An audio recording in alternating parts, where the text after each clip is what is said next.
Okay, so I'm Jess Bayley, and I run the Centre for Ecotherapy in Brighton.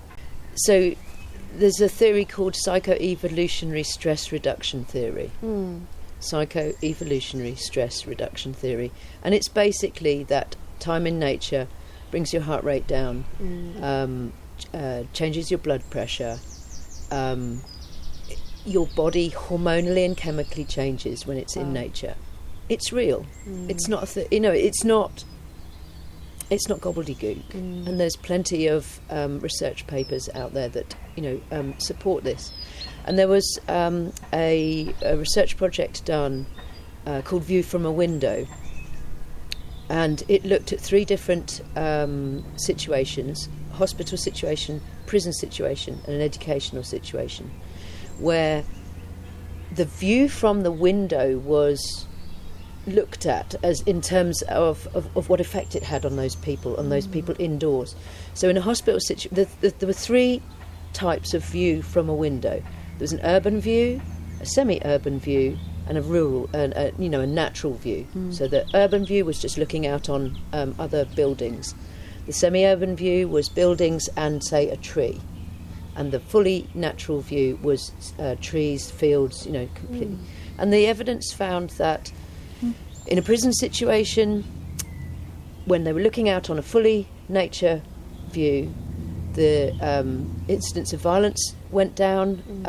There was, much less aggravation in the prison situation. In a hospital situation, patients recovered quicker and was discharged earlier when looking out on a natural view. Wow.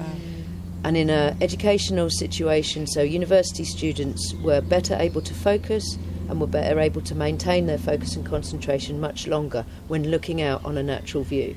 That speaks volumes. It speaks volumes, you're absolutely right. There is huge evidence out there. This is not, this is not just namby-pamby, oh, I like being in nature. It's real. We are natural creatures. We need our connection to the earth physically, emotionally, chemically, hormonally. We need it. We need to be able to look long distance.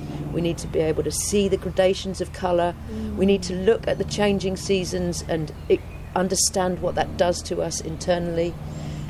There is so much that's real about nature connection, and ecotherapy is the official means of accessing that and encouraging people to get therapy through nature connection. In terms of ecotherapy and what we do, it's a means of working consciously in a natural environment with sort of structured activities or simply just being in nature, but consciously understanding that our relationship to nature is vital to our mental well-being, and that if we don't, as humans, if we don't have a direct relationship with nature, we are not ever going to have full mental health, full good mental health, because we are natural creatures and we have to be in touch with the earth to be whole. And so ecotherapy comes from the blending of psychotherapy and environmentalism. It was sort of, the phrase eco-psychology was coined in the 90s in America, where the environmentalists and psychotherapists joined together and agreed that there was a real need for the recognition that the Earth's health and well-being was deteriorating, but at the same time so was humans' mental health deteriorating, and they were going hand in hand. So as the sort of the well-being of the Earth was declining, human beings' health was declining too. That's in a nutshell. There's a lot more to it than that. But sort of since then, there's a huge amount of research and a huge amount of work going on in eco-psychology and therefore ecotherapy, which is sort of the practical application of eco-psychology. There's a lot of work going on that shows why we need to be in touch with the earth and why we need to have an ongoing personal relationship with nature that is positive and dynamic as opposed to destructive. So at the Centre for Ecotherapy, we work with people of all ages, reconnecting to nature, giving them space and time to sort of to become comfortable in a natural environment, to sort of locate themselves in their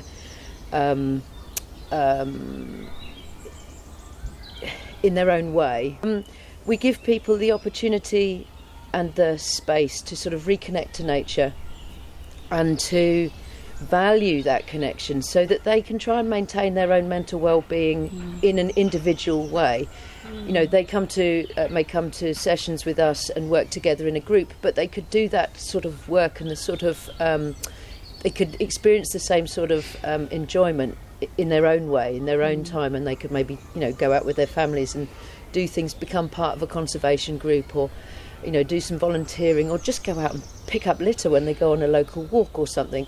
There are ways that people can take the sort of feeling of well-being that they get through coming to some of our structured activities, they can take that back into their own lives, and it's an enduring understanding that a relationship with their natural environment gives them a sense of well-being. So what's been your personal experience with connecting to nature, and how has that helped you in your life? Well, I wouldn't be doing this if it weren't for early on in my life, at the end of my university years, I had a breakdown, quite a severe breakdown. What did you study? I studied a degree in American Studies in Sheffield, and you know, my mind went to pieces at the beginning of my final year, and I just sort of took off. I took off with a tent and a rucksack, went to Ireland, and hitched and camped and just sort of immersed myself in wilderness. And I had to. It was I had no other choice in it. It was something I just had to do, and I managed to sort of piece myself back together. I knew at the time that if I'd gone to a doctor, I would have been put on medication, and I just knew in my head that I mustn't do that. I had to find another way. And from that I discovered life on the road, actually. I discovered people living in vehicles and buses and caravans in the west of Ireland, and for me that was just eye-opening. I was 24 and it just made such sense, and I needed to be close to the ground. I found that then. I just needed to be close to the earth, and from that I came back to England, left university, and went and worked on farms, and spent the next sort of 15 years living and working on farms around the UK and in Europe, doing farm work, picking all sorts of crops. Had my children on the road, and found sanity. Totally found sanity. There sort of came a point where I felt that I really wanted to, my children were growing up, and I felt I really wanted to sort of give back a little bit more, rather than just doing the farm work. I actually I felt I had something to give, and the experience I'd had up to then, and I'd done some youth work. I'd been a teaching assistant in secondary school, and had worked with young people who had been excluded, so I'd worked in pupil referral units. But I also had this other side to me, which was you know, the farm work and the gardening and everything. And a friend said to me, "Have you heard about social and therapeutic horticulture?" And I was like, "Huh? What?" You know, I'd never heard of it before. And I looked it up and just went, "Oh my God, this is how I blend my passions, working with people, and people who are challenged in their life, and the you know, and nature." And so I did a professional development diploma in social and therapeutic horticulture, and from there that led on to the opportunity to start the Centre for Ecotherapy, and then to work forwards, really looking at the connection between nature and mental health. And it just keeps growing. It just keeps showing me, and you know, making it very clear that this is what we need. It's we need to be able to access nature. We need to be able to make a connection, a real connection to our natural environment. And the amount of people who don't have that connection is incredible. There are really, really people who don't know what being out in the open gives us. With these laws that they're sort of proposing to criminalise trespass, what are your thoughts about how that will affect our relationship with the countryside? Yeah, I think it's very, very worrying, because you find, there's a lot of people who are sort of intimidated by land ownership, by fences, by sort of signs saying no access. I mean, these laws are just going to give landowners, even more grace to carve off their massive amounts of land and make them private. It doesn't encourage people to go out and sort of feel comfortable about walking across fields, about walking through woods.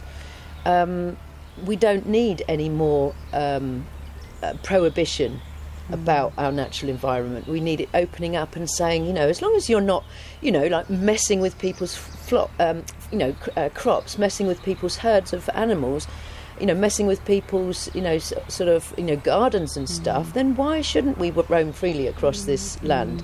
Do it with respect, but do it, with the knowledge that actually it's our birthright. It's our land. It is our land.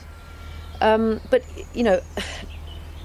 property, 9/10 of the law, as we all know, that the laws are built to protect the property owners. Yeah. And since the Enclosures Acts in the 1700s, it has been a steady reduction of availability of land to ordinary people. The part of this bill that affects gypsies and Romanies and travellers is just, for me, appalling. Because you cannot be a traveller without a place to stop. You can't go unless you can stop. And the criminalisation of stopping means it's criminalising a way of life. It's very, very worrying. Gypsies and travellers are the most discriminated against group, certainly in this country, but in the wider, countries of Europe and across the world. And their ability to live their lives is so curtailed. It's all appalling. It's just awful. I'm very worried. I myself am a traveller. I went on the road in 1995. My children were both born on the road, one in a caravan, one in a bus. They lived their lives in vehicles. They are now very balanced, independent young men. They have a right to continue their way of life that they were born to. But I'm not an ethnic traveller. I'm not somebody who myself was born to the travelling way of life. It's something that is my passion. I don't want to live in four walls of a house. I want to live close to the land. It's very important to me, and it's very important for my well-being, my mental well-being.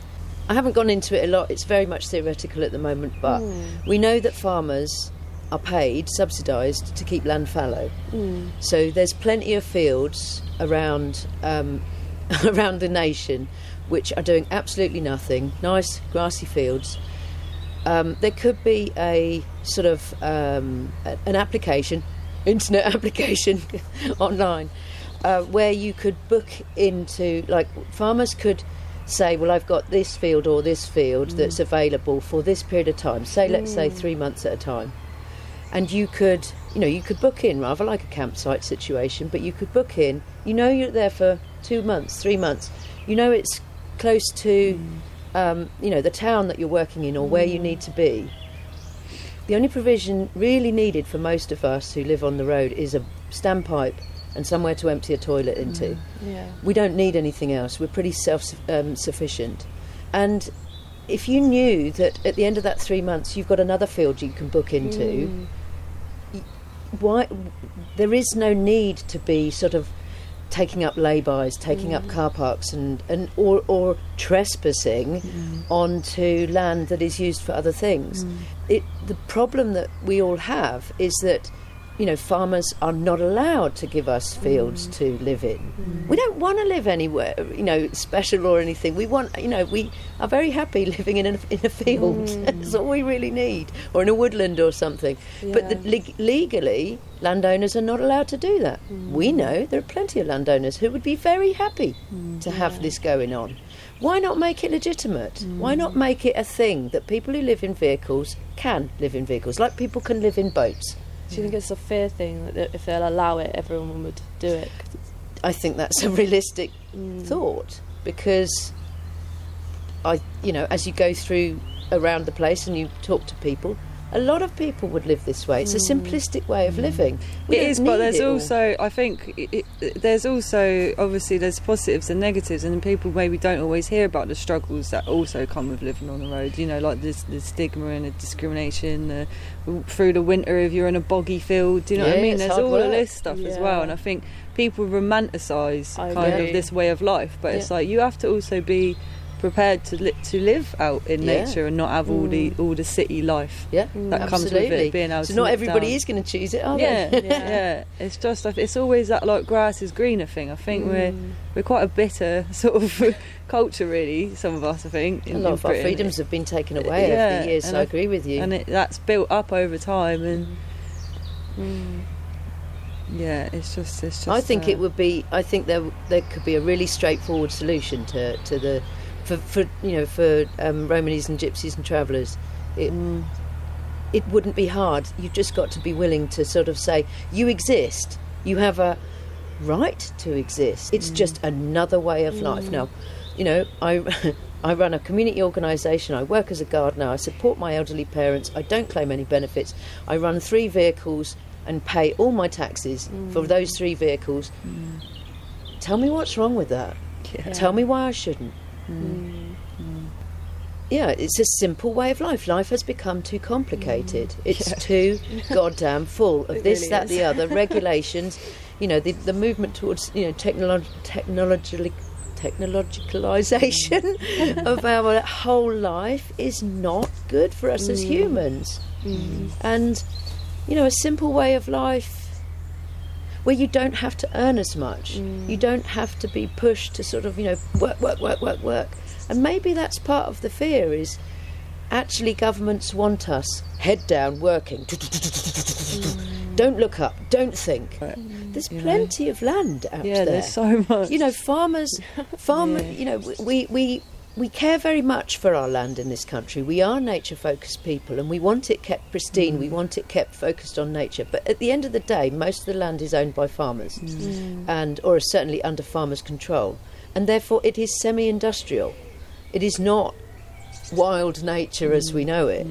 So, it's like brownfield sites, greenfield sites. Those sort of phrases. They're real, and farmers. If you dedicated one field of every single farm in this country, just one field, you would, home every single traveller here in this country, and with no problems, and they could swap fields. If I want to go and visit my friends or family in Leeds, I can ride up to Leeds and there's a field there. What's the problem with that? Tell me the issues. I would very happily meet with the council at in Brighton and talk with them about what they see the problem is, to have a directory of farms who can offer a field at this point in the year, and then another one can offer it at this point, and another one can offer it at this point. You are not going to be inundated with the whole of Brighton suddenly diving into a van and going and living in that field. No. You're not. Maybe more people will, because there'll be less challenge, but it could balance out.